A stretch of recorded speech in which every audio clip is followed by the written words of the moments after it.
Told you guys so. Told you guys it'd be crazy. And it is. Mars just went into a fire sign. Sagittarius. Sun's already there. Moon has been in Aries all weekend and today. Tell me you've had a Monday without telling me you've had a Monday. But do you feel that optimism, that competitiveness in the air? This is Sag. This is welcome to the Sag party, you guys. Sag energy is so high strung, so full throttle. But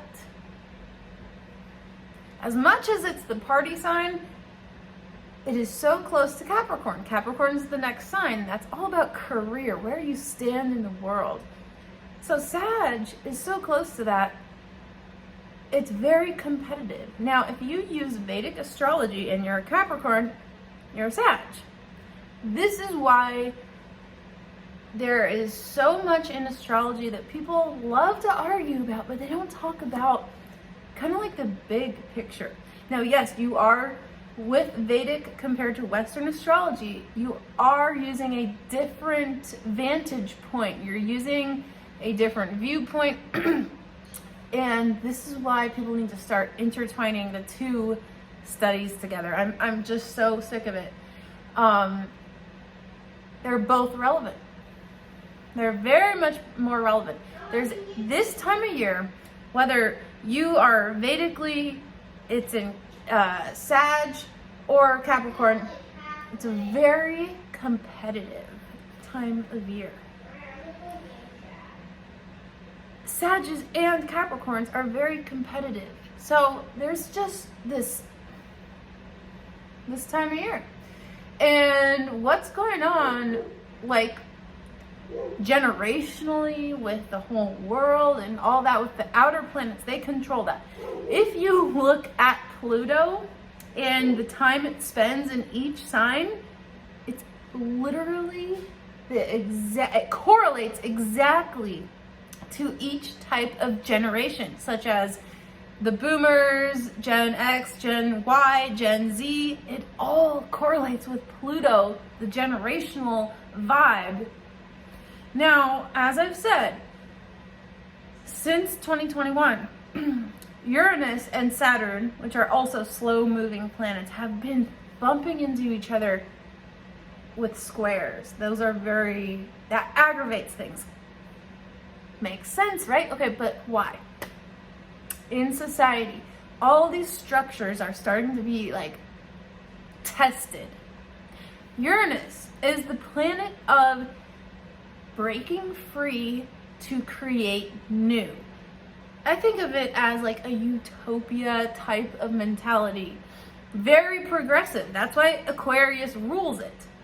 Saturn is ruled by Capricorn. Constructs. Capricorn's Earth, right? Saturn is known as the taskmaster, the one that wants to control everything, the one that will put you through difficult times in your life. Have you ever heard of a Saturn return? The first one happens when you're about 30, between 27 to 30. And that's when Saturn comes again to where it was before in your natal chart. So anyway, in those times are very pivotal moments for you as a person, and it influences society as well, especially the outer planets, like I said, affect the societal whole a lot. All the planets do, but why do the outer planets affect the society? Because they're very slow moving and generational. Their energies stay where they are for many, many years.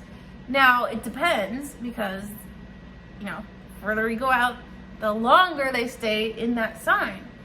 And one thing that's interesting is that Vedic astrology still only uses the planets that you can see, and that only stretches out to Saturn. The telescopes came into invention in the last several hundred years, and then they discovered Neptune, Pluto, and Uranus. Those got added later, and I'm glad that they did. I do love tradition. I love tradition, but to understand that we still have some other forces circulating our sun that plays an effect into our lives here because of the way I see it. It's a gravitational pull, and we know now that the sun is the heaviest force in our solar system. So imagine a blanket with a bowling ball weighing down the blanket, okay, but it's still being held up. Then each of those other planets are a little bit more mass, but not as the heaviest mass, which is the sun, weighing everything down. So that's why everything is circulating around the sun. It's pulling things in. But those other planets have masses too and push down. And it's these patterns that affects us. I mean, look at, why would it not affect us? It baffles me that people think astrology isn't real. It literally baffles me when the fact that we have the sun and the moon controlling the seasons. And it's just, we know when there's a full moon, the tides go higher. We know, and I've asked 5 different hospitals if this is true. Do you guys prepare for a full moon? Always a resounding yes. And then someone also told me prison wards prepare for a full moon. So anyways, we already know that we are affected by the moon and definitely the sun. Why the F not would we not be affected? We are part of the earth. We are part of this cosmic thing. Some people say, well, and our body is 75 or 80% water, and the moon affects the tide, so why wouldn't it affect us? True, I don't know. But again, think about what I also just explained to you about the gravitational force with the sun being in the middle, all these other things. It's patterns, you guys. Everything is patterns. Seasons are patterns. Everything is about patterns. And people that are born into a certain time and place carry the energy within them.